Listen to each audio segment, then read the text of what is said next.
It doesn't have to be a masterpiece, Ariadne. No, no. Better take my time. Last one looked like it had had a stroke. How are we doing, girls? Grand, grand. Sharp now, the children are arriving. You will stay for the party, Mrs. Oliver. Well, I'm not feeling too well. It won't go on long. You know what children are like. They get so giddy. That suit you? Excellent, first rate. They'll be thrilled to meet you, I'm sure. Well, must get on. Time's winged what's it, eh? Rather a force of nature, Mrs. Drake. It's very good of you to muck in like this, Ariadne. And your talk tomorrow. Ah, well, I've been meaning to have a word with you about that, Judith. I'm not feeling too clever. I hope you've not picked up Miranda's cold. Such a shame she couldn't come to the party. She was so looking forward to it. Till. Bless you. Thank you. Which followed President Roosevelt's speech earlier on today. That is the end of the news.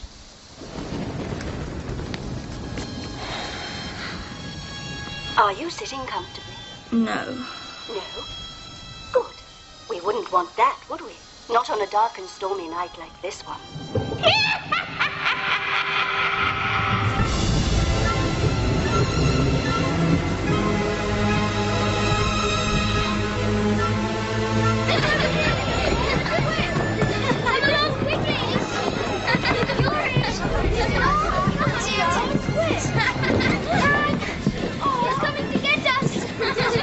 She'll have to keep an eye on you, Mrs. Oliver. There'll be no apples left to bob with. My besetting sin, I'm afraid. I can't resist them. All this must have set Mrs. Drake back a bob or two. The year's on the turn, Vicar. Must we freeze yet again? Alas, I'm afraid the heating at St. Wulfric's packed up ages ago. Maybe you should try wearing an extra woolly. It's all right for you in that cassock, but you're got up like Scott of the bloody Antarctic under that lot. Oh, bless you. I do beg your pardon. No, it's my fault. I'm always in the way. Mrs. Reynolds, local marshal. Frances, did you ask Cook to soak the raisins? Of course I did, Ma. And pace yourself, darling. Sun's well over the yard arm, mother mine. Come on, Edmund. Lend a hand for God's sake. I'm rather absorbed as it happens. Roderick Usher has just found his sister bricked up. We have put her living in the tomb. It's awfully good. Well, I'm more concerned with the fall of the House of Drake at the moment, so stir your stumps. Oh! Joyce Reynolds, you duffer! What do you think you're doing? Sorry, miss, I'm sure. all right. Look at the poor pumpkin. Joyce, smash the pumpkin. Joyce, smash the pumpkin. Go and boil your head, Leopold. Wind up, Joyce.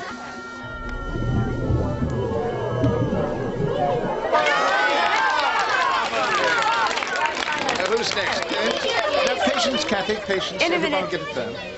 Leave that, Mrs. Reynolds. The party's not over yet. You enjoy yourself. Oh, I don't mind. I like to help out. All right. Who's next?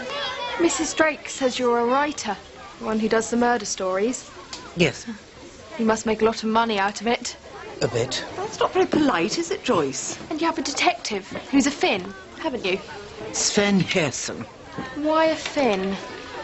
I've often wondered.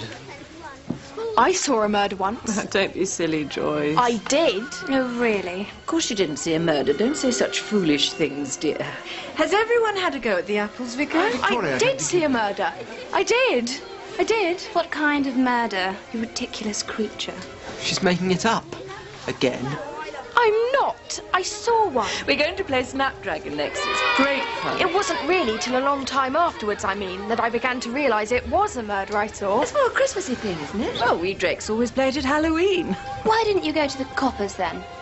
Because I didn't know at the time that it was a murder. Is that the one where you pluck fruit out of a bowl or something? Yes, that's right. Raisins soaked in liquor. Yeah. A bit like Francis. Ha ha. Then set fire to. In the dark. Of course, now I'm older, I know that it was a murder I saw. Utterly potted. When was all this supposed to have happened? Years ago. I was quite young at the time. You're young now, you nit. Who murdered whom? Oh, I shan't tell any of you now. You're all so beastly. Poor Miranda. She's missing a smashing party. Who's there? What is it, Miss Whittaker? What I saw. It's just the wind, I expect.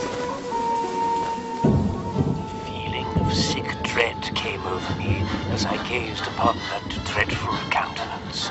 and that obscene parody of a human face. Even as I watched, his bloodshot eyeball began to roll down the livid green skin.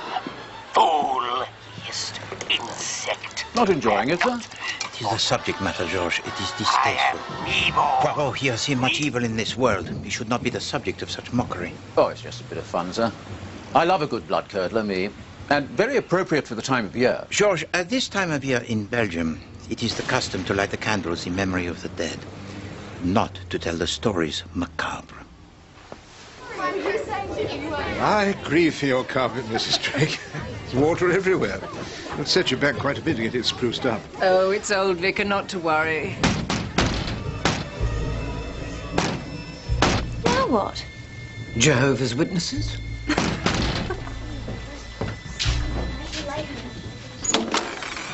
It's Halloween for young and old. Now, who would like their fortune told? All the bells and whistles, I see. Woodley Common's very own witch. Ma won't like this. Mrs. Goodbody was certainly not invited. Mummy? Yes, dear, very good. You should be in films. Now, come along. We don't want any unpleasantness in front of the children. Now, come along. No, but I want to stay. Come along. For the kiddies. For the kiddies. Everybody ready now. Come along. Yes, come on, into the parlour. Come on now. Snapdragon time. That's it. Quickly.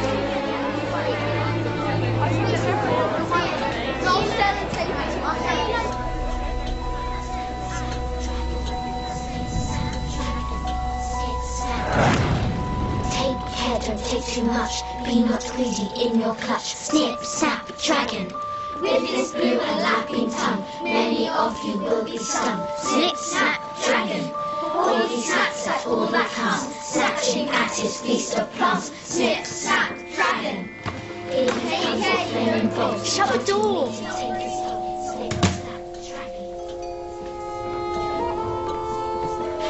Oh dear, you're drenched. What a clumsy thing you must think. No, it can happen to us all. You mustn't let the children run about in their stocking feet. I'll get a brush. Mrs. Baker?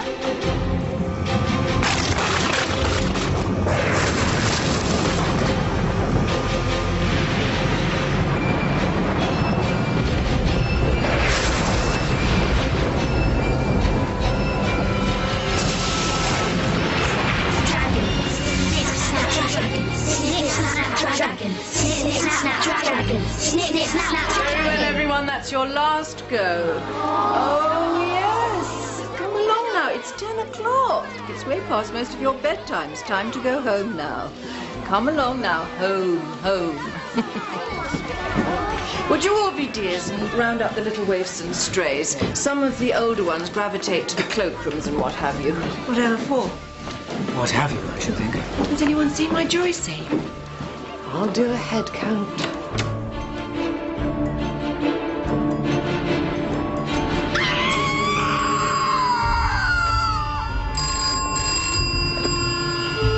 Hercule Poirot speaks? Oh, thank God you're in. My friend, Ariadne. Yes, it's me.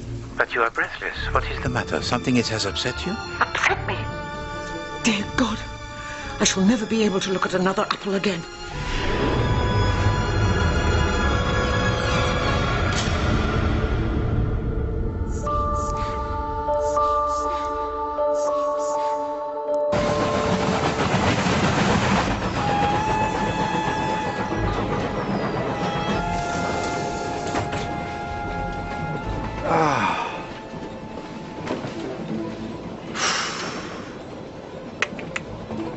Glorious, isn't it?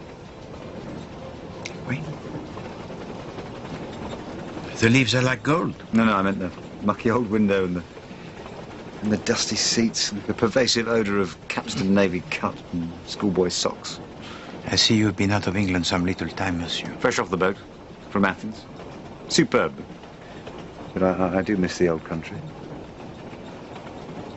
Heading far? Woodley Common? Me too. Oh, very nice. Yes, I live there, as a matter of fact. Indeed. For how long, may I ask? About 3 years. Yes. Came to do a garden, never left. It's what I do, gardens, creation thereof. Very beautiful part of the world. Michael Garfield. Hercule Poirot? Oh, well, there's a turn-up. Oui.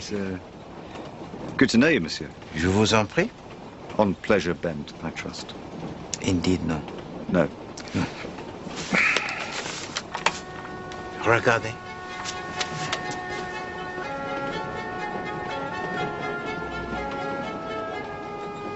Good God. Poor kid. Oui, d'accord. The murder of a child, it is a crime so terrible, n'est-ce pas? Have they got anyone for it? No. And this little girl, Joyce, she was known to you? No, I couldn't claim to know her, but seen her around the place, I suppose. So you'll be coming round to give everyone the third degree, then? Perhaps. In the meantime, I wonder, some advice, s'il vous plaît. Yes, fire away. If I were to seek out the local, how do you call it, the chitter-chatter, the local gossip, to whom should I go? Monsieur? Tell me, do you believe in witches?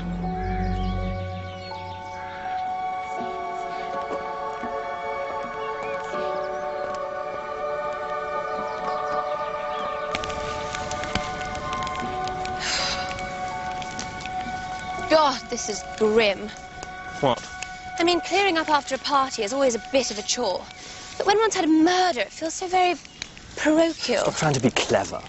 I don't have to try, Edmund. Stop it, both of you. Sorry, Mummy. Sorry, Mummy. It's bad enough that this terrible thing happened in our house without you two snapping at one another like a couple of terriers. You know who the police will be straight onto, of course. What the hell do you mean? Well, they hauled you in when that grubby little crook got himself killed. And they couldn't find anything to pin on me then either. Could they, Edmund?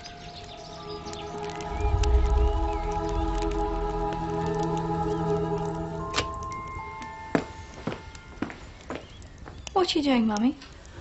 Oh, just old clutter. Lots of things I should have got rid of long ago. I'd rather you stayed in, Miranda. You're still off colour. And besides... I know what you're going to say. There really is a maniac on the loose. Will you stay indoors? For me? Of course I will. I'll have to telephone Kathy, though.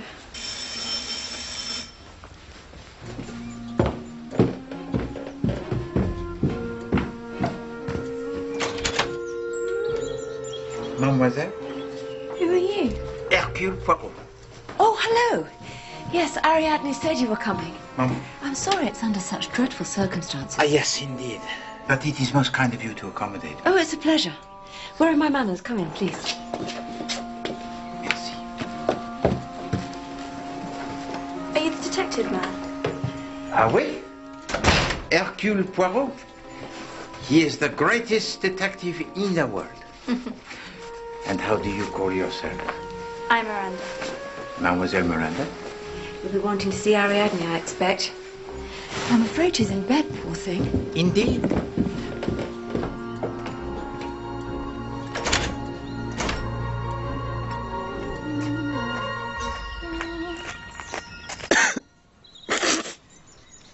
You'll stay then. Get to the bottom of this ghastly thing. Oui, madame. I saw a murder once. That is what the girl said? Lots of people were talking, but we all heard her quite distinctly, didn't we? It was a general poo-pooing. Did you believe her? Of course not. She was showing off, I'm afraid. It's a rather tiresome age. Seems unkind to say it. No, madame. In a case of murder, it is not unkind to say what the victim was like. Indeed, it is most necessary. And this girl, she gave no details, no names? No. She got a bit upset because people were laughing at her. Did she say when this murder it occurred? Years ago, she said. But she said it in a rather would-be grown-up sort of way. And she had not told the police? No. She said, I didn't know at the time that it was a murder. Well, that is a remark most interesting, huh? How is it that you come to know Madame Oliver? I went on a Hellenic cruise this year. I managed to prevent Ariadne from falling into the harbour. We became fast friends after that. And you have lived here a long time in Woodley Common? Oh, yes, years. And Monsieur Butler? I'm afraid it's rather a sad story. Max was a pilot. He had an accident. It happened before Miranda was born, so he never saw his little girl. Oh, je suis désolé, madame. But he would have been of her most proud, I am sure. What now, monsieur? Alors now it is time for Poirot to make a visit to the police. It's a horrible business. The death of a child is always a bit of a wrench, but this... He was probably peeping through the French windows. That lock's very unsound. He saw there was a kiddies' party going on, lured the girl to the library and then killed her. He? Some lunatic. They let all sorts of people roam the streets these days. And you have interviewed all those who were present at the Halloween party and established their whereabouts, huh? Of course.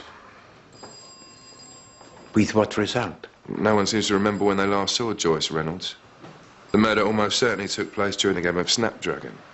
All the lights in the parlour were off. If anyone came or went, no one saw who they were. And what about what was said by the little girl? That she witnessed once a murder? Utter rot. You know what kids are like, always exaggerating. They tell you black was white at that age. What, you reckon there's something in it? I do not know. A young girl boasts to have seen a murder, and some hours later that girl, she is dead. It could be cause and effect. Well, if so, somebody lost no time. There have been murders not solved in this area? Look, I don't mean to be rude, sir. I mean, I've heard of you, of course. Who hasn't? But we have very modern methods of policing nowadays. I know you're very hot on your theorising, your psychological whatnots. But I think this is better left to us, don't you? To the professionals. We'll get there. Don't you worry. Of that I have no doubt. What are you going to do now, then? With your permission, I will visit the scene of the crime. Good day to you, Inspector.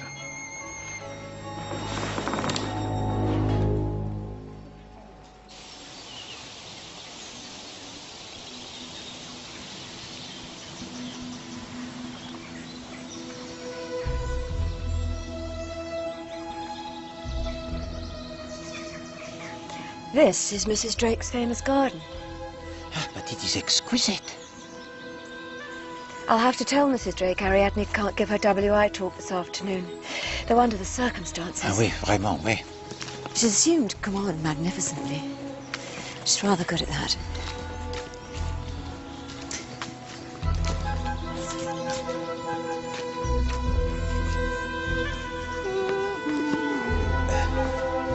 Madame, s'il vous plaît.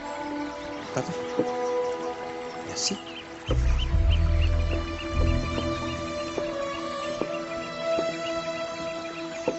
Right? Oui, merci. C'est formidable. And yet people very rarely visit here. And why is that? Monsieur? Ah, Monsieur Garfield. Mrs. Butler. So what do you make of my little kingdom? Oh, so this was the garden that you came here to execute? Oh, c'est vraiment superbe. Of course, officially I finished it ages ago, but beauty always draws me back. I'm a bit like that dauber they used to drag out of art galleries because he'd still be retouching his paintings years after they'd been sold.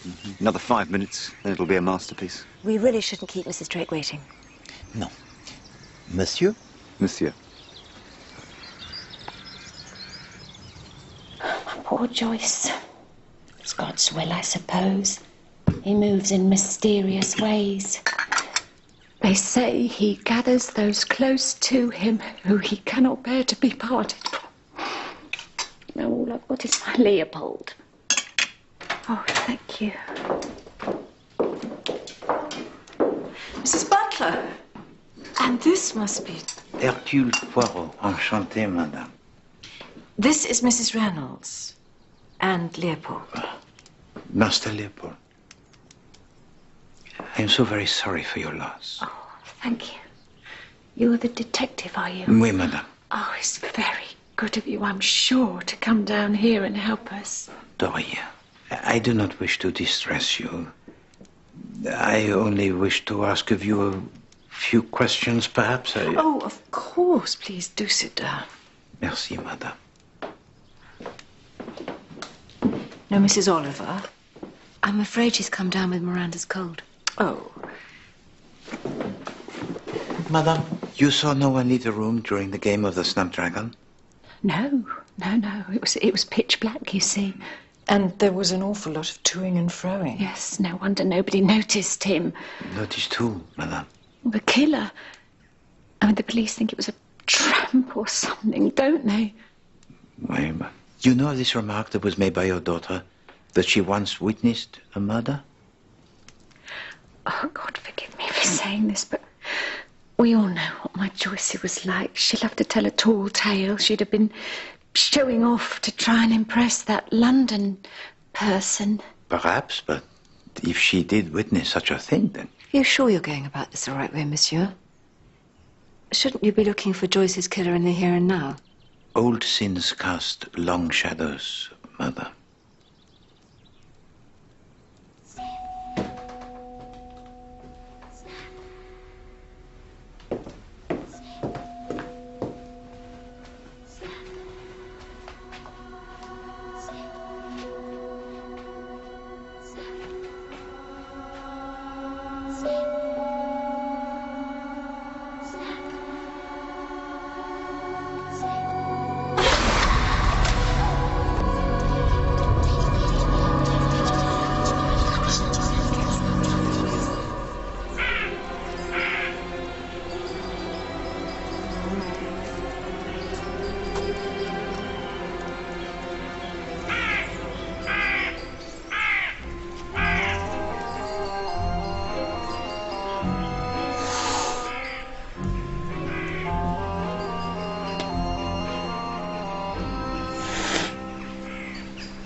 Madam Goodbody, I am told that you have the knowledge unrivaled in this village. Nosy, in other words. No, not at all. I don't mind what people think. You'll always get the truth out of Mother Goodbody, mister. More than from most others round here. I've always been on the outside, me. Looking in. That way you get to see things. Different. I sees things all the time.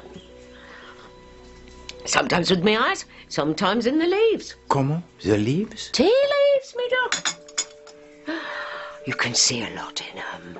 Past, future, sometimes just tea. Maybe our little Joyce might have seen things too. Quite so. Let me see. Deaths in the village. Oui. How far back?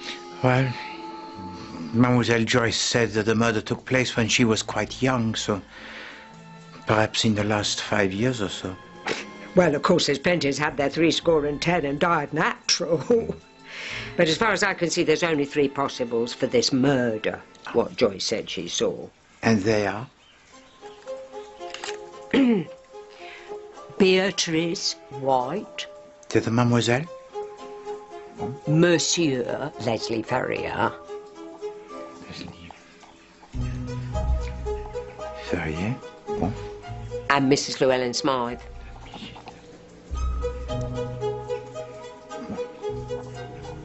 Llewellyn Smythe. Alors, let us take them then in the order of their deaths. Mrs. Llewellyn Smythe went first. 2.5 years back, she was Mrs. Drake's old aunt. I used to char for her, and then she got rid of me and got herself an opera girl. An opera girl? An au pair girl. No, that's what I said. Olga Semenov. Foreign, she was. The vicar arranged it. I always thought that Olga was a right little gold digger. Mrs. Llewellyn Smythe was rich, you see. Ooh, rich as Croesus. So there was some suspicion surrounding her death? Well, she had a bad heart.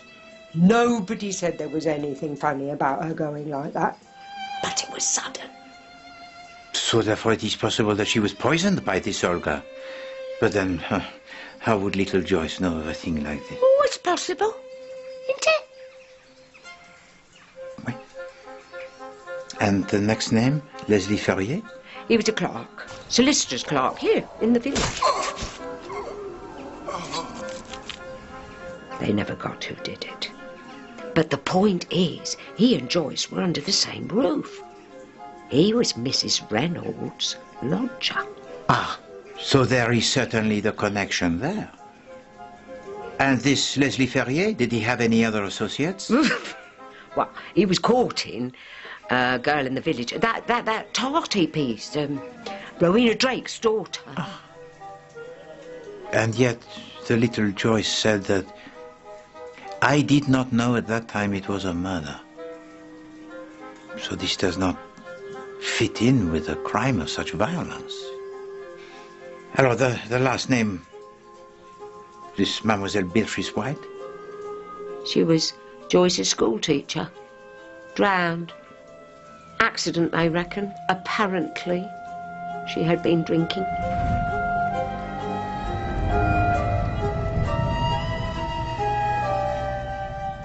But this Poirot likes better. It is much more likely. The thing is, you see, there'd been mutterings about her. From the parents, about her suitability. She was very thick with the church organist, Elizabeth Whittaker. Very thick. I see. Alors, you have been of the greatest assistance, madame.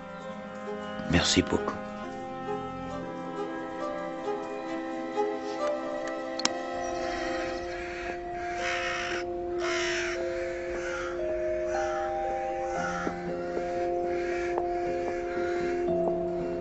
Evening, Vicar. Oh, Miss Whittaker. I was just shutting up shop. Mrs. Reynolds is thinking of Before Jehovah's Awful Throne for the funeral, and I'm a bit rusty. Thought I might do some practice. Be my guest. Oh. You've had another one, then? Yes. Good evening. Good evening.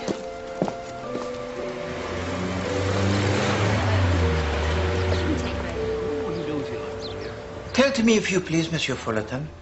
Were you satisfied with Monsieur Leslie Ferrier as an employee? He had his points, handled clients well, but... But? He'd been in bother with the police when he was younger. I gave him the benefit of the doubt, took him on here. Didn't really work out, though, alas. No? I rather suspected he was snooping into private documents. I was on the point of giving him a formal warning when... He was stabbed to death, no? I'm afraid so. Vraiment. Now, I am given to understand that Monsieur Leslie Ferrier was close to Mademoiselle Frances, the daughter of Madame Drake? I believe they were stepping out together, yes. And I wonder, Monsieur Fullerton, did you ever act on behalf of the late Madame Llewellyn Smythe? I did indeed. Nothing fishy about her passing, I'd say. She was a good age. No, the queer business was what happened afterwards with the will. The will?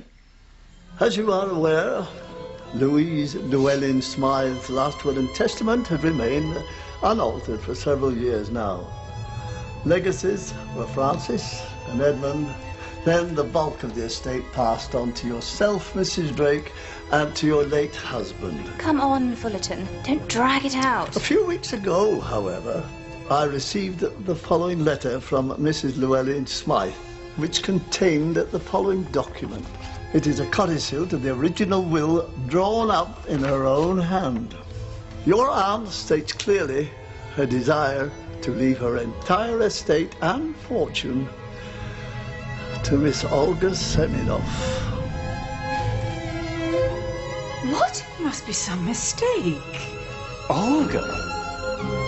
The notion that she would disinherit her own flesh and blood and leave everything to a virtual stranger, well... And the family Drake, they contested the codicil, huh? No need in the end. A forgery. A forgery? D'accord. And what became of Olga Seminoff? Up and left soon after. Just so.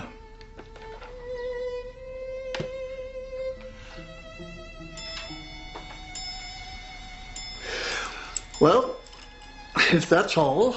Oh, yes, of course. Merci beaucoup, Monsieur Fullerton.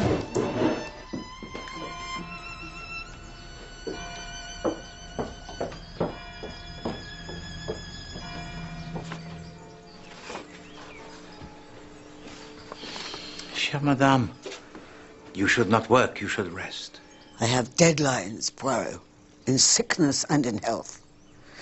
And my child of an editor is pressing me for another draft of I'll Huff and I'll Puff. Comment?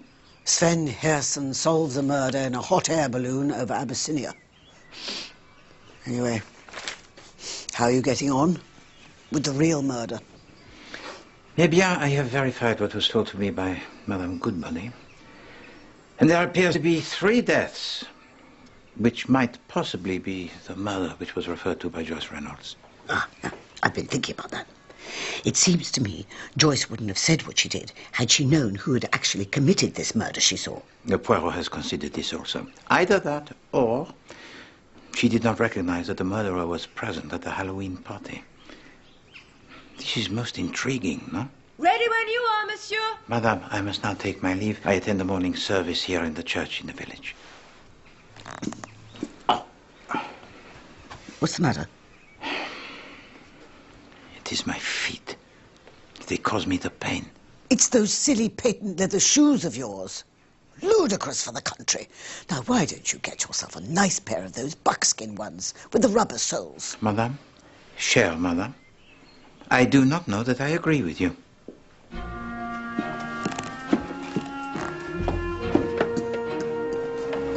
And they brought also unto him infants, that he would touch them. But when his disciples saw it, they rebuked them. But Jesus called them unto him and said, Suffer little children to come unto me, and forbid them not, for of such is the kingdom of God. Verily I say unto you, whosoever shall not receive the kingdom of God... You must come to luncheon today, monsieur. ...shall in no wise... Well, I should be delighted, Madame, but alas... Excellent. Shall we say 1 o'clock? The famous man arriving at the village, and parents bringing their children. But the disciples think this is importunate. They say, no, stay away. And Jesus says, no, that is the whole point.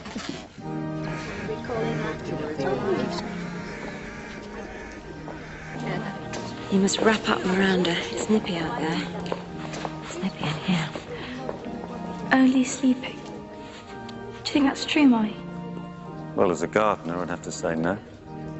I favour turning into compost. Used to seeing you here, Mr. Garfield. You seen the light? Compost. Well, not a bad idea, is it? To return to nature. I was wondering if we could go and take some tea sometime soon, the 3 of us. Yes. No, I'm afraid not. Why not? You've been poorly, my darling, that's why. It's not made of glass, you know.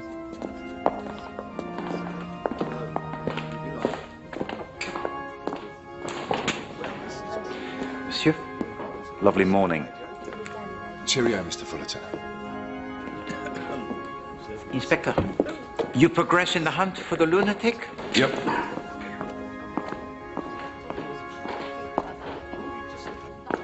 Master Leopold, is it not? Oh, c'est très joli. That is a present, perhaps, huh? Pocket money. I saved up. Most perspicacious.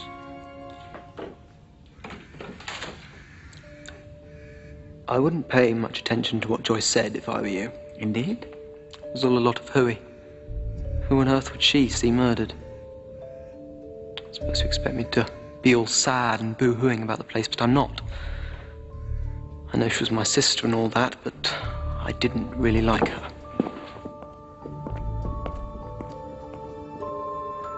Bye. The racing stables.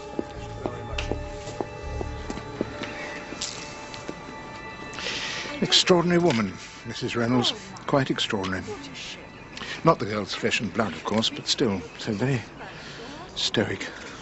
It's Monsieur Poirot, isn't it? Yes, indeed, Reverend Cottrell. Pardon, but not the girl's flesh and blood? Stepmother. Ah. Tell to me, if you please, about the child, Joyce Reynolds. What was she like? Well, one hates to speak ill of the dead, but she was rather given to embroidering things, I'm afraid. Always telling tall stories. I remember her uncle had been to India on holiday, and she had us all believing that she'd been there. Went on about a Maharaja and shooting at tigers and elephants and so on. And the stories got added to every time. There were more tigers, far more tigers than were remotely possible. And she hadn't even been there. But this does not mean that every story she told was a lie. Oh, excuse me, if you please. Mademoiselle Whittaker? Oh, you must be Monsieur Poirot. I heard you were here. Mademoiselle, if you please to tell me about your poor friend, Mademoiselle Beatrice White. What do you mean? Beatrice, what for? Well, it might be relevant to the death of the child, Joyce Reynolds. But how could it? There was nothing suspicious about Beatrice's death. It was an accident. The inquest said it was an accident. But at this present time, no one is suggesting otherwise. She meant to you a great deal. Beatrice was the finest person I've ever met. I cared for her very deeply, monsieur. And I only discovered how much she cared when it was too late. Good day, monsieur.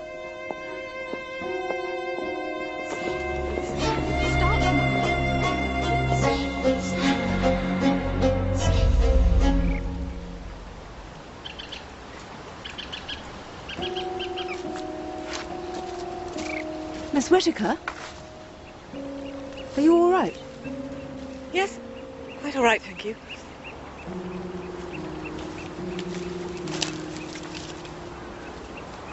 This is where it happened, isn't it? Your poor friend. I know what it's like to lose someone. But the pain does pass in time, believe me. I just can't help thinking of what might have been. Do you understand? Of course. So many of us have lost loved ones, haven't we? Poor Mrs. Reynolds now. Oh, that woman. She rather gives me the horrors, putting it all down to the Almighty and his impenetrable plans. Well, I suppose we all cope in our own way. Wants the sort of think she's the model Christian. But there's not a lot of charity in that heart, I can tell you. Reynolds wanted Beatrice out of the school. Well, she got her way.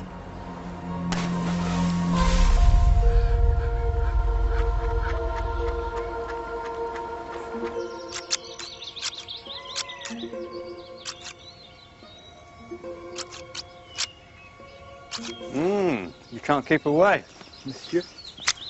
See, Madame Butler, she has told to me that this garden, it is open to the public, and yet this place of beauty, it is deserted. Oh, yes, it's supposed to be unlucky. It's old superstitions left over from the Civil War. Indeed. Oh, yeah, yes. The witch-finder general, very active round these parts he was. A lot of poor old hags were dunked to death. Comment dunked? Dunked, yes. Drowned. There was a pond somewhere over there. And they used to put the accused witch on a ducking stool and plunge her into the water. And if she floated, she was guilty. And if she sank, she was innocent. So a bit of a no-win situation, frankly.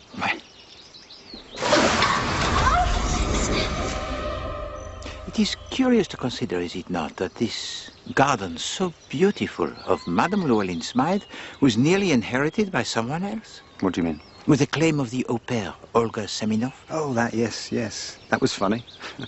Very like her to aim high. Ah, so you knew her? Oh, yes. Ever so popular with the young men of Woodley Common. You are suggesting she was possessed of the loose morals? Well, that is one way of putting it. Young Olga was a raven-haired beauty. You were an admirer of hers, monsieur? No, not my type at all.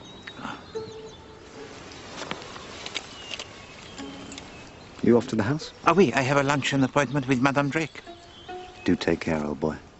You will only survive if you look at her reflection in a polished shield. Monsieur.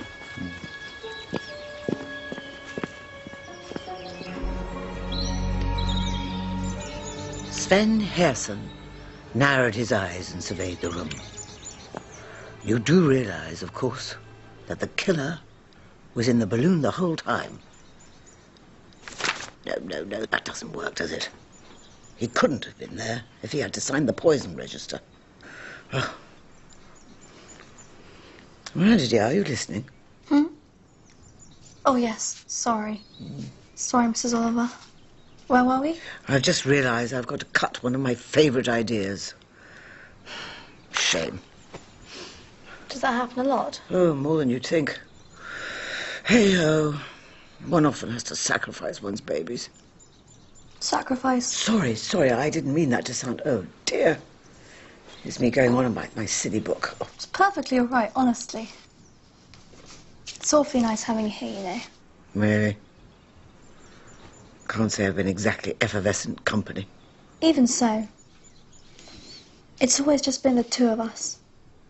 I think Mummy must get awfully lonely.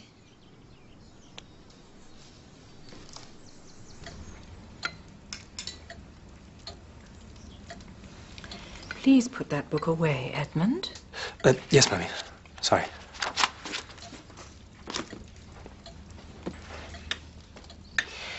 How are you finding us here in Woodley Common, Mr. Poirot? Common? Indeed, most uncommon, Mademoiselle Frances. Oh, Frankie, please. I mean, fancy saddling your daughter with a name like Francis Drake. I've told you 1,000 times. It's only ignorant people who make a joke. But it's me who has to live with it. I've heard them all. Armada this, Game of Bowls that. I've even been begged to throw down my raincoat over a puddle for some queen or other. I forget his name. That was Raleigh, not Drake. Shut up, Edmund.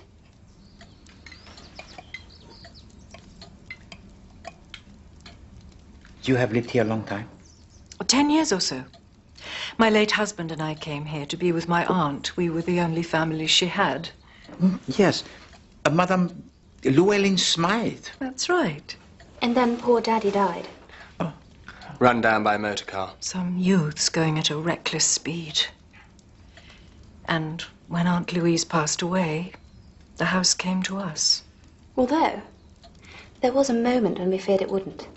All that fuss with that wretched babushka. What was she called? Molotov?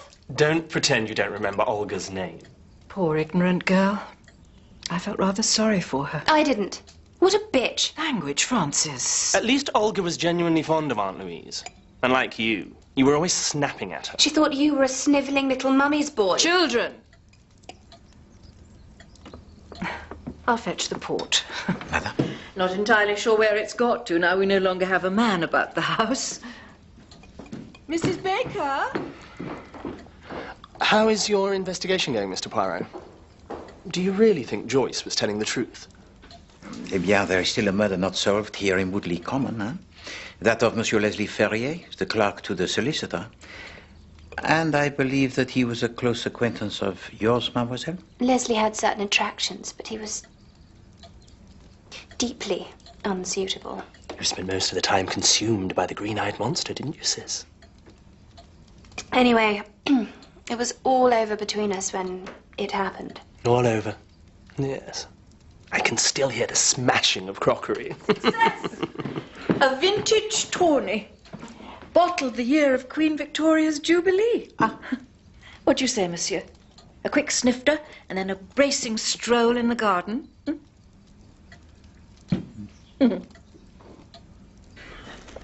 It's a devil to keep up, but Aunt Louise loved it, so... Oh, really? It's intolerable. Oh, Mother. Loiters, it's unnerving.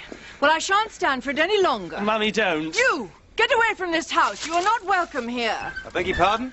I've made it perfectly clear to you, Mr. Garfield, on numerous occasions, that I do not approve of you hanging around in this fashion. Oh, I'm afraid I can't help it. It's such a lovely view. So if you don't mind, I might go and tend my Astra oblongifolias. Ta-da. There's something I don't like about that man. Something uncanny. I wouldn't be at all surprised if... No, madame. Michael Garfield is not responsible for the death of Joyce Reynolds. He was in Athens at the time. Poirot, he has already checked, and the sources of Poirot, they are impeccable.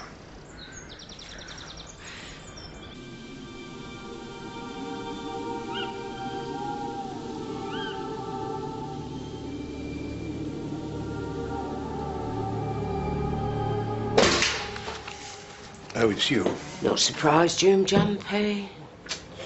Not surprised at all. Can I help you? Jay's fluid. You kind of got through the last lot already. Well, I dare say I could make it go a bit further. That foreigner's been to see me, asking questions. Really? He was particularly interested in that Olga of yours. Hardly mine. Well, you was the one that organised all them girls to come over here, and there hasn't been one since, has there? I discontinued the scheme. Olga let me down. She let us all down. I always wondered, though, what you got out of it. What on earth do you mean? Well, putting all them waifs into service. What was in it for you? My Christian duty, nothing more. Obviously, there were one or two minor expenses. I'll bid you good night, then. Sweet dreams. Oh, and if you can remember the disinfectant, Vicar, this whole place needs a thorough clean out.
It's this wretched fever.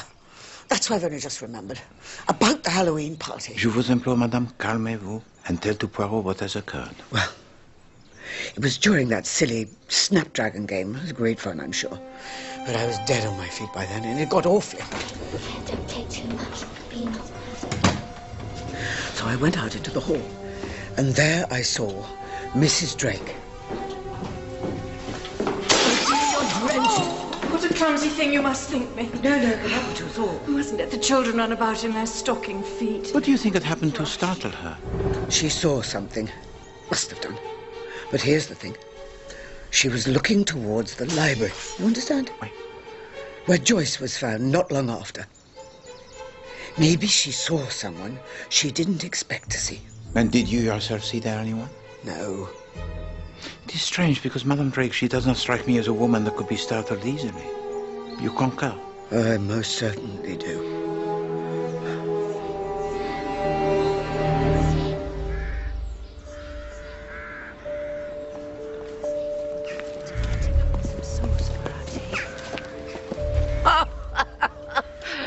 Tain't me you should be scared on, missus.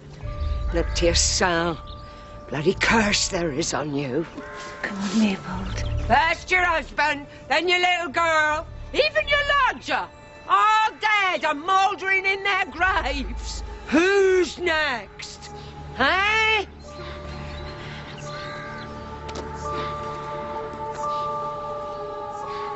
Madame Drake, I understand that during the party you met with an accident. Accident? Oui, the vase that was dropped. Oh, that.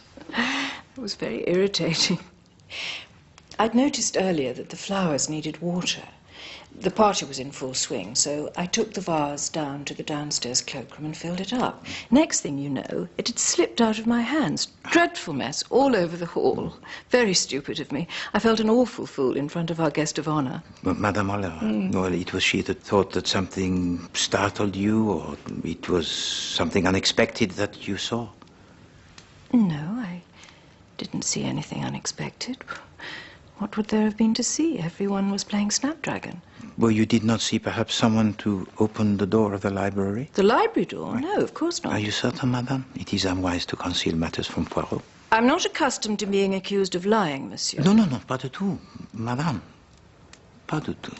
There may be an explanation quite innocent for all of this, but you must realize, madame, that if you glimpse someone in the library at that moment, you may well have seen the murderer. And by remaining silent, you would be placing yourself in a peril most considerable. I'm touched by your concern, Monsieur Poirot. But rest assured, I am in no danger. No danger at all.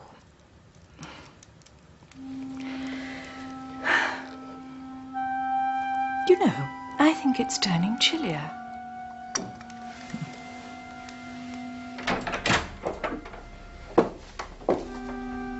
I don't know how you can stand to be in here.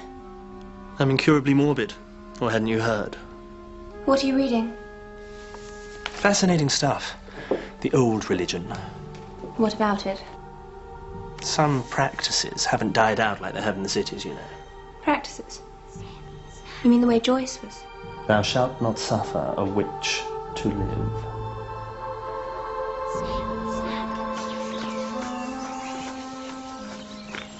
Oh! Hello, Monsieur Poirot. Mademoiselle Butler. Now, you should not be out here on your own. Your maman Oh, would... I'm perfectly safe. I know it, dear. Anyway, it is glorious. Nobody knows where I am, you see. When I come here, I sit in the trees and watch. I like that. Watching things happen. And what is it that you watch, mademoiselle? Oh, birds and squirrels and that sort of thing. And people? Sometimes. But not many people come here. What is it, mademoiselle? Well, I was just thinking about Joyce. I'll miss her. We used to share secrets. But she never told you about the murder that she saw? No. Joyce never told me she'd seen a murder.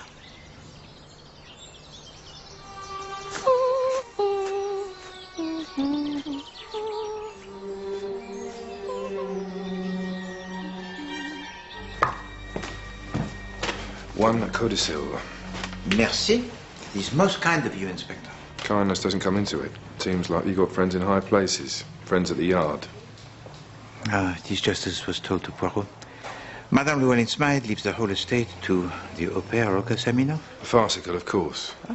It's a forgery. Not a very good one at that. And the signatures of the witnesses are Mr. and Mrs. James Jenkins? The odd job man and his missus. Emigrated to Australia just after the old woman died. And were they contacted? No point. No? The signatures were checked. Forged, like the rest of it.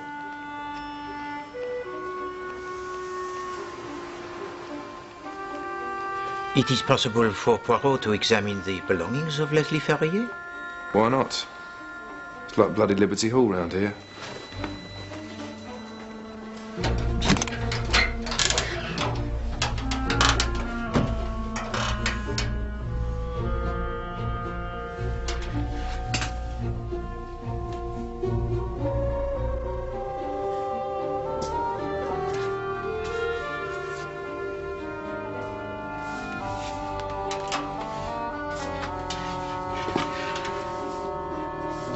Such disarrangement.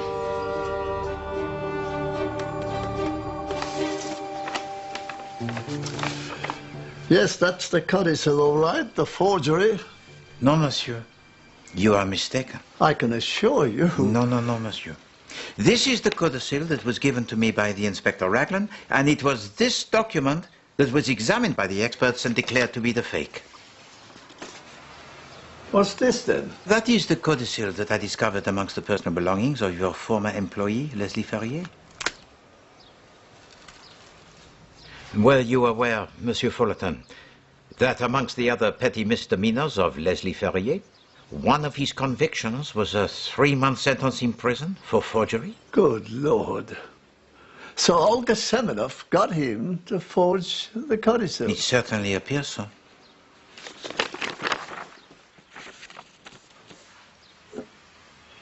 Now, this is odd. Pourquoi? I'm no expert, but it seems to me that Ferrier has made a far better job on this one than the one he sent to me.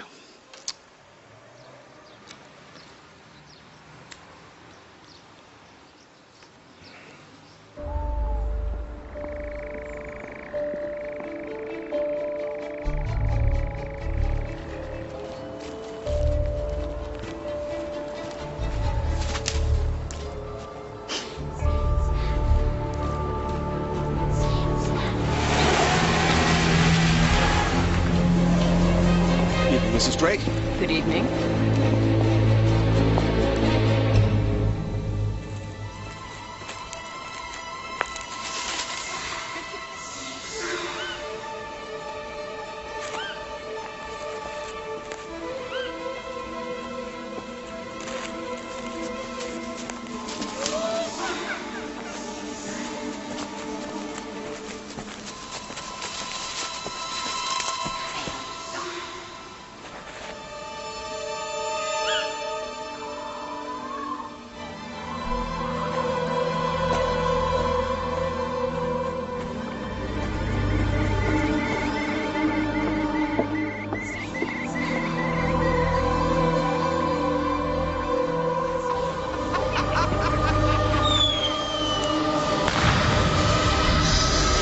Idiot!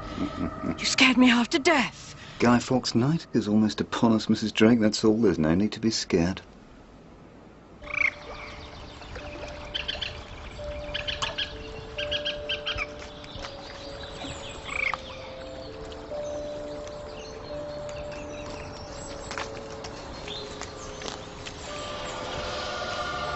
Oh, God. Oh, God.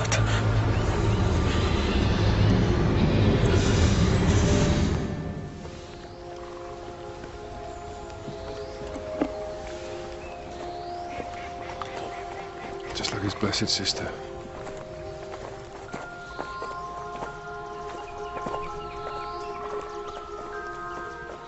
Inspector?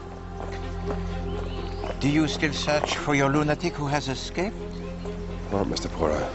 I'll give in. Help me out, will you? So now you wish to involve Poirot in your detection, madame? I'll listen to anyone right now. A moment. Of course.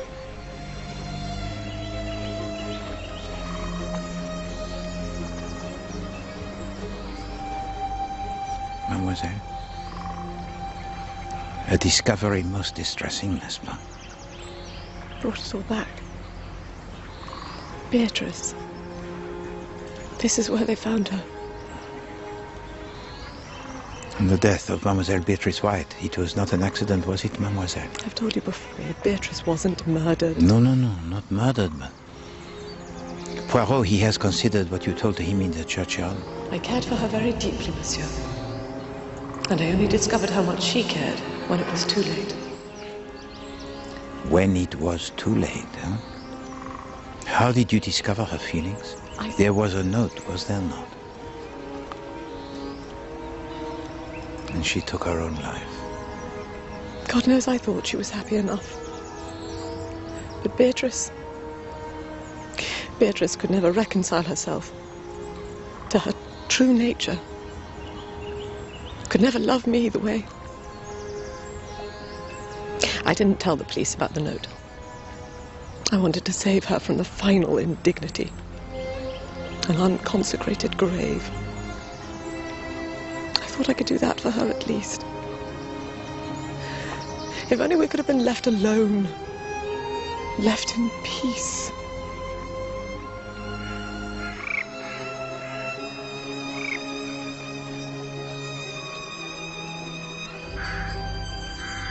Job, Reverend Cottrell, Job was afflicted by the Lord just like me. He had everything taken away from him. Indeed, dear lady, these things are sent to try us. It's his will. First he took my Albert from me, then Joyce, now dear Leopold has been called to him. Reverend Cottrell, Madame, you have my... The fire of God is fallen from heaven and hath burnt up the sheep and the servants and consumed them, and I only am escaped alone to tell thee.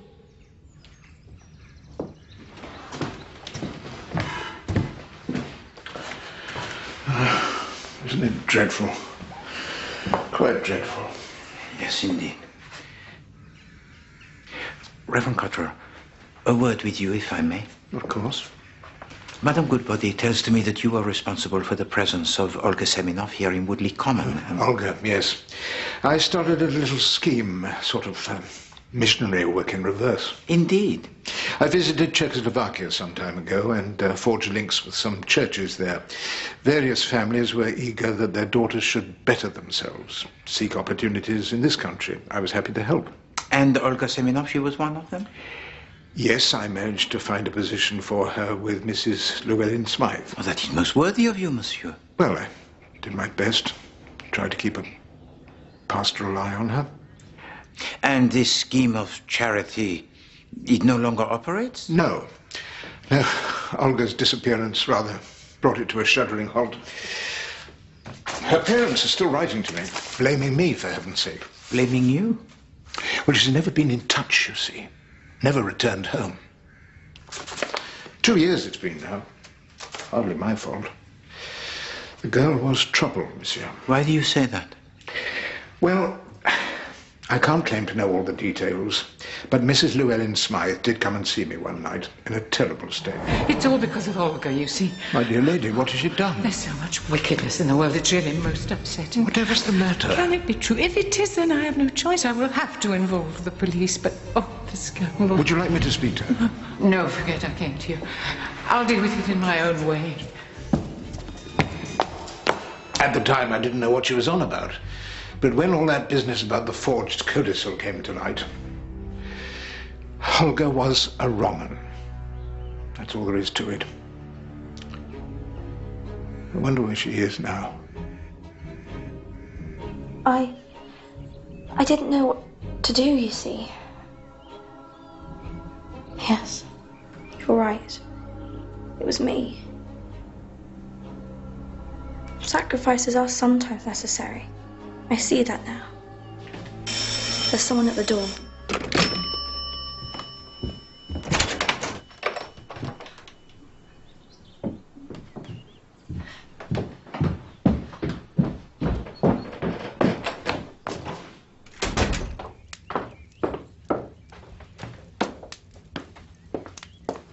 Mrs. Drake's just heard about poor Leopold. I shall never forgive myself. Of course you were right, monsieur. I ought to have told you what I saw, but I thought... Calmez-vous, madame. Tell all to Poirot. I thought I was acting for the best. You must believe me. And now... If only I'd told you, maybe we could have saved him. Begin at the beginning, madame.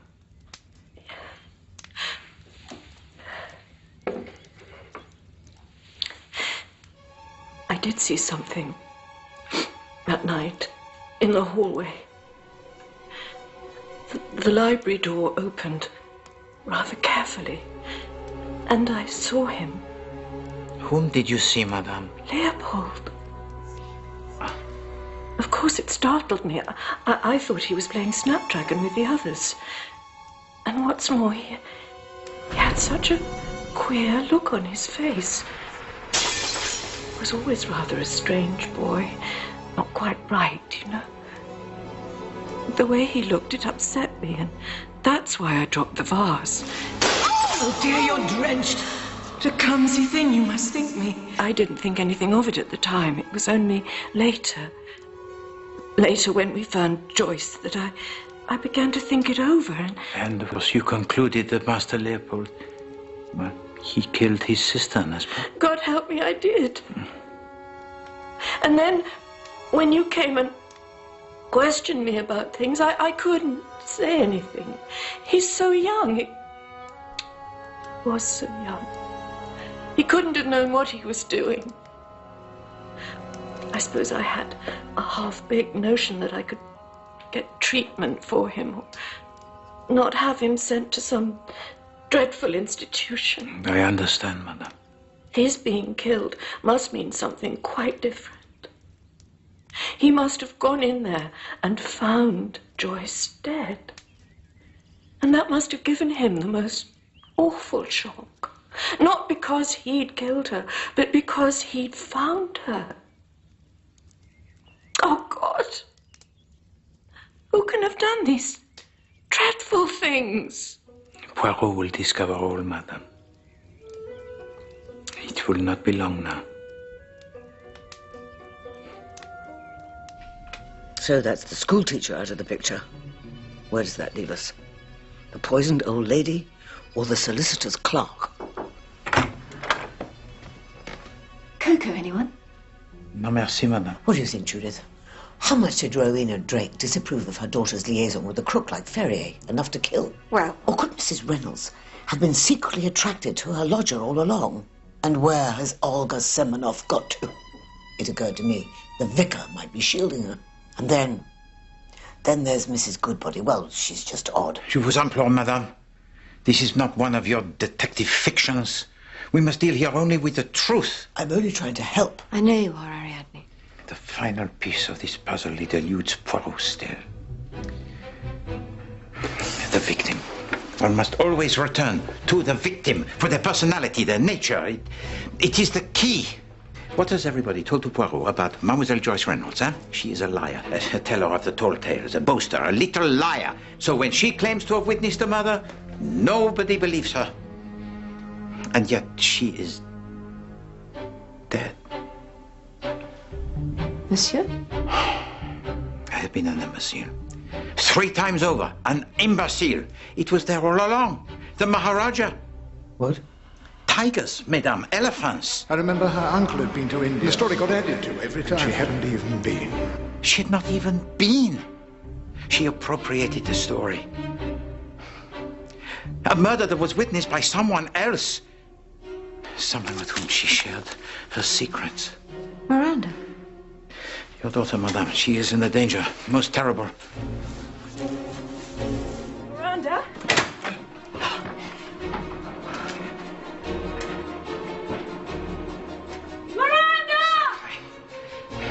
I only hope we are in time. Are you sure Mummy won't be worried? Merci beaucoup, Inspector. He will meet us there. Come on, Ariadne!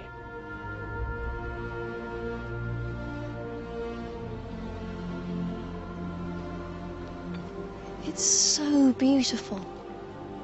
It's bright as day.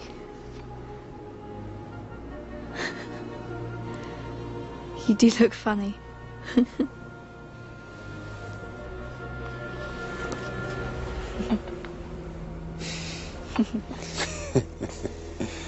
I don't mind if you laugh. No one can hear.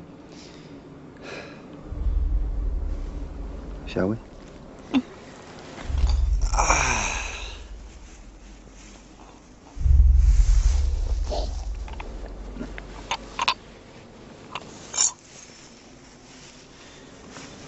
You know, people used to worship here.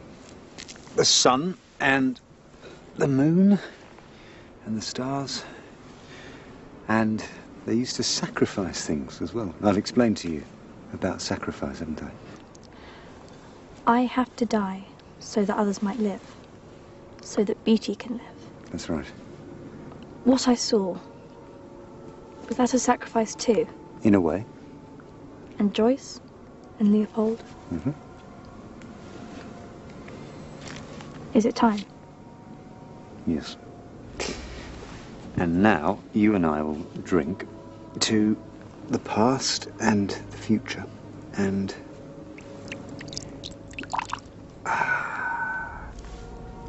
to beauty. That'll be nice. What does it taste of? It'll taste of whatever you want it to. It's magical, you see. It's quite magical. You remember what I said, Miranda, about returning to nature? Look at the moon. And you will be there soon. Up there, amongst the cold stars. Immortal. Now, you hold the cup and drink. Hmm? Drink.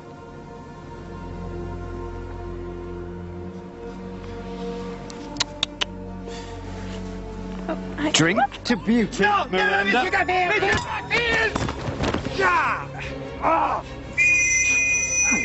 Get him!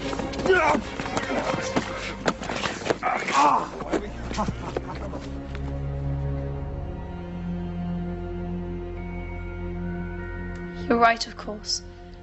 Joyce just repeated what I told her. I suppose she wanted to impress everyone. And alas, it cost her her life, huh? But you are now safe, ma petite. Tell to Poirot what you saw. Well, I thought it must have been an accident, you see. And nobody said anything the next day, so I sort of just forgot about it. I'd been by myself, reading in the garden when I spotted Michael. I was going to wave, and then I noticed he was dragging something. It was a body. But why didn't you tell anyone, Miranda? Why? Well, I thought it might have been a sacrifice. Michael told me sacrifices are necessary. It was only today that he guessed that it was me, not Joyce, that had seen him. Thing is, I never even told Joyce it was Michael, just that I'd seen a murder. But whose body was it? I don't know. I couldn't tell. But I don't understand. He couldn't have killed Joyce, could he? I thought he was in Greece. Well, my men and I'll be off, Mr. Poirot. Get Garfield down the station. Bon, Inspector. And perhaps it is time we were all of us in our beds, no? Yes. Or perhaps it is time for Poirot to tell to you a story. A Halloween story.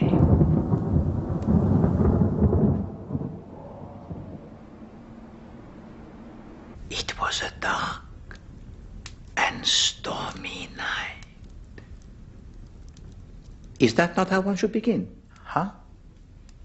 And such indeed was the night of the Halloween party here in this very house. A little girl claims, I saw a murder once. But which murder was this, huh? The stabbing of Leslie Ferrier, the clerk to the solicitor? The drowning of the teacher, Mademoiselle Beatrice White? Or could it be that the elderly Madame Llewellyn Smythe was in fact poisoned? Poisoned? But all of those people, including Aunt Louise, are lying in the churchyard. They're certainly not in our garden. Précisément, Monsieur Drake. In fact, there is only one person who has disappeared from Woodley Common and whose whereabouts are not known. And Poirot believes that the poor soul who lies buried in this garden, so beautiful, is the foreigner sans ami, without a friend, the au pair Olga Seminov. Nonsense. Olga left the village after that stunt with the codicil. Wait, the codicil that everyone thought was a forgery, huh? And indeed, this one, it is. This one is the article genuine. You mean Mrs. Llewellyn Smythe did leave everything to Olga? Oui. Don't be silly. No, but it is true, madame. The Reverend Cotterell told me of a conversation he had with your aunt. Whatever's the matter? Can it be true? If it is, then I have no choice. I will have to involve the police, but oh, the scandal. And what scandal was this, huh? Perhaps the au pair Olga Seminov has seen evidence of a love affair illicit? A love affair between Monsieur Michael Garfield, the gardener of her employer, and someone who loved him with every cell in their body, someone who is determined to have this Michael Garfield no matter what the cost. And it has led this little village to become the slaughterhouse. Has it not, Madame Rowena Drake? Oh, I beg your pardon? Are you seriously suggesting Michael Garfield and me? We can't stand Michael. Once again, Monsieur Drake? Précisément. And it is this that first caused Poirot to suspect. To quote the Shakespeare, methinks the lady doth protest too much. You loved him, madame. You love him still. And so you set out on your campaign of butchery. Oh, it's utterly crazy. You think so? The reckless youths who caused the death of your husband, they were never caught, were they, madame? So I wonder what the good Inspector Raglan would discover if he searches into the alibis of yourself and Michael Garfield on the day that your husband, he died. Did you plan to stop there, madame? Because now you are the widow, huh? But you are still financially dependent upon your aunt. And you stand to inherit her house and her garden. If this old lady, she dies, and her health, it is most poor, so what could be more natural than her heart, which is exhausted, giving out? But in the ointment there is a fly, huh? Unbeknownst to you, the au pair, Olga Semenov, who had the devotion so genuine towards your aunt, has confided her suspicions about your love affair. And Madame Llewellyn-Smythe believes her. The wickedness which she spoke about to the Reverend Cottrell was yours, madame. Is it then that Leslie Ferrier, the crooked solicitor's clerk, contacts you and tells you of the news so terrible that your aunt has disinherited both you and your children, of neither of whom she is fond, and left everything to Olga Semenov? So the plan, it is this. The criminal Ferrier will make another version of the codicil and substitute it for the original. A fake so clumsy that any amount of scrutiny will discredit, and the claim of Olga Semenov will collapse. And of course you and Michael Garfield agree to this plan.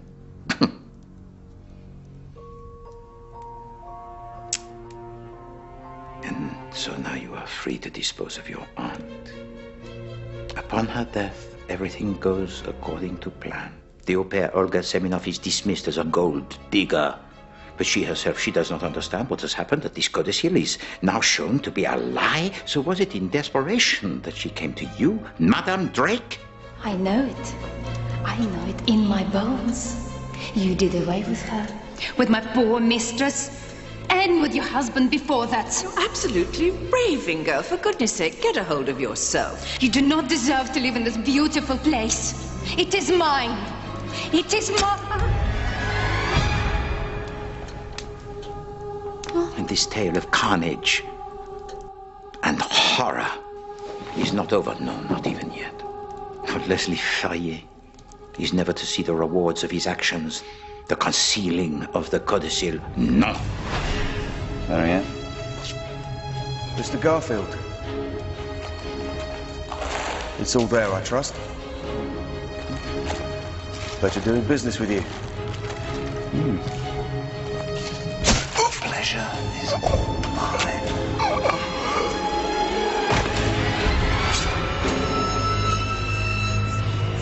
Et alors, enfin, the two of you are now safe.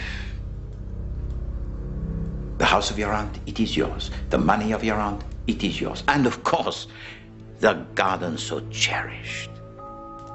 It is your paradise. But its soil is drenched in the blood of the innocent, and its fruit is black and bitter. And what, 2 years later, at a simple party for children, you hear a young girl say that she witnessed once a murder? I saw a murder once. And your heart, that is so full of guilt, it leaps into your mouth. Now, Joyce, what's all this about a murder? Oh, it's true. I really saw one. Where? In your garden. I didn't realise it then, but I know now. Well, I'll believe you. Thousands wouldn't. I bet you £50 you can't get that last apple out of the bucket. Oh, bet I can. Show me then.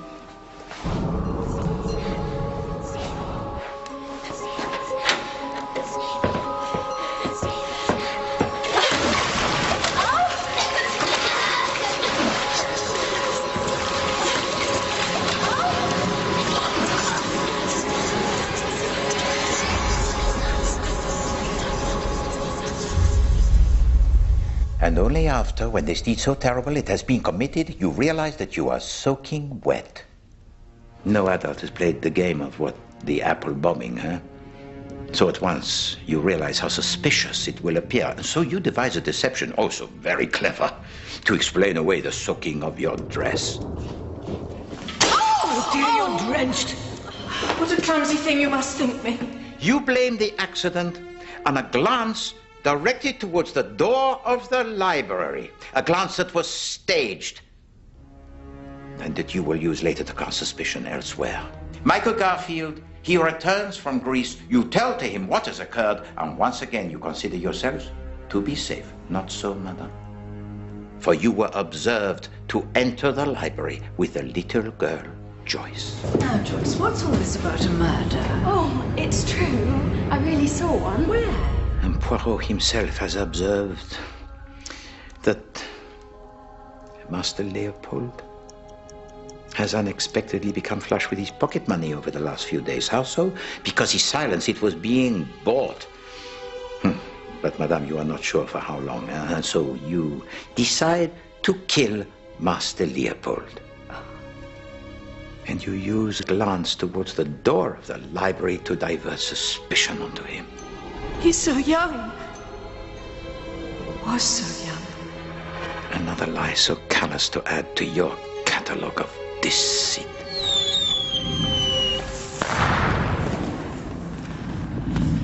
You idiot! You scared me half to death. Guy Fawkes' night is almost upon us, Mrs. Drake. That's all. There's no need to be scared.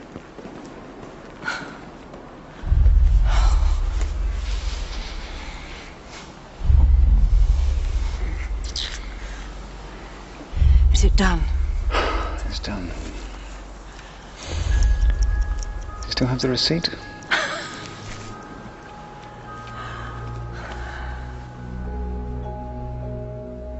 Good God. Mummy? Well, really, monsieur, that was quite a horror story. Perhaps you will not sneer, madame, when we have exhumed the body of Madame Llewellyn Smythe and examined the contents of her stomach. And when this garden it is torn up to reveal the last resting place of Olga Semenov, because this is where she lies, mes amis, make no mistake. In a place where it is not remarkable that the soil it is continually freshly turned. This garden with which Michael Garfield is never satisfied. His masterpiece! Or perhaps your composure so absolute it will be shaken when you hear from his very own lips that Michael Garfield never loved you.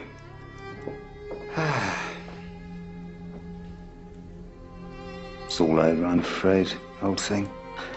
I've no idea what he's talking about. Indeed, I doubt that Michael Garfield ever loved anybody but himself. But he had a secret, huh? There had been someone else in his life.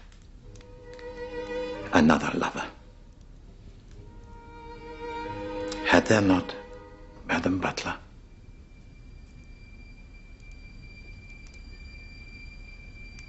God help me, it's true. I did love him once, and then I became afraid. His nature, even his passion for beauty and creation, there was a sort of madness to it.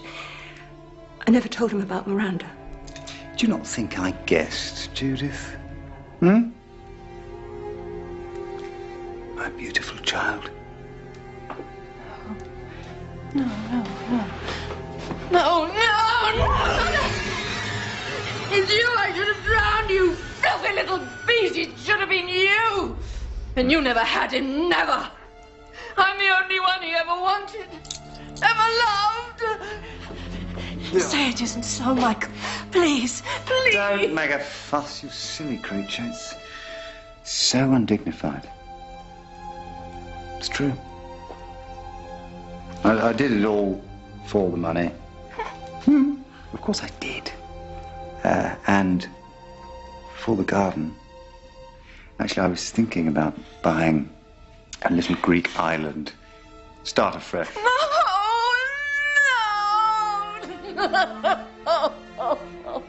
I just like pretty things, you see. Is that so wrong? No! One must have money. Get pretty things. I was very fond of you, Judith. Once.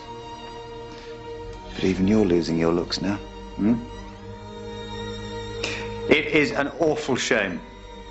Do you not think, monsieur, that we must all wither and die? Come out there.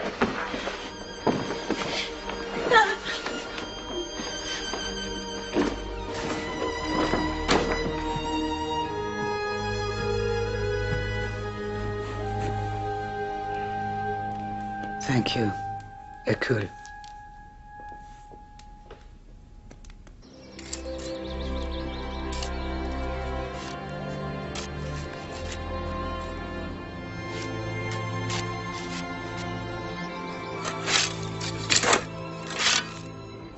Sir!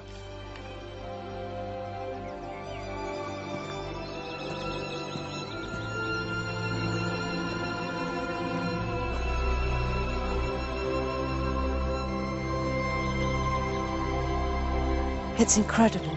No. As soon as Madame Oliver told to me of the dropping of the vase, my suspicions, they were aroused. Because I knew that the killer of Joyce Reynolds would have been soaking wet. Dreadful woman. I always said so. Tried to bully me into giving that lecture. What about me and Michael? How did you know? Your histoire, madame, it did not fool Poirot. Your husband who is dead? No. Your husband was a figure of fantasy, eh? A figure tragique, a figure to conceal your long-ago affair of the heart. This husband, this pilot, this Max, so beloved. And yet there was not one single photograph of him on your mantel shelf. I wanted to give Miranda some notion of stability. A father figure who was loving and selfless, dependable, everything Michael wasn't capable of. I hadn't seen him for years, you see. Then that day he turned up in Woodley Common. I tried to stay out of his way. I expected he'd soon be gone, but he stayed. I had no idea he and Miranda had become so close. His influence over her. There was a bond that was natural. But even this was not sufficient to prevent him from attempting to kill his own daughter and save himself. You had a lucky escape, Jude. What now? Will you stay here? I don't think so. Hard to believe it all happened. All those grisly deaths. It's like a nightmare. Or a tale of terror. Poirot, he was right, huh? Halloween is not the time for the telling of the stories macabre, but to light the candles for the dead. Come, mes amis. Let us do so.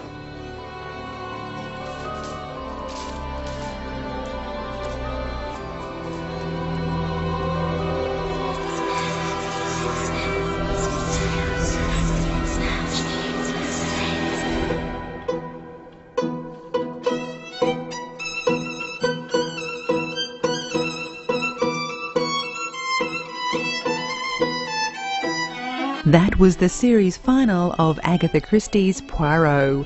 You can find the DVDs at ABC shops and centres. Join us next week for the story of a family's fall from grace in the superb drama Little Dorrit, next Sunday night on ABC One.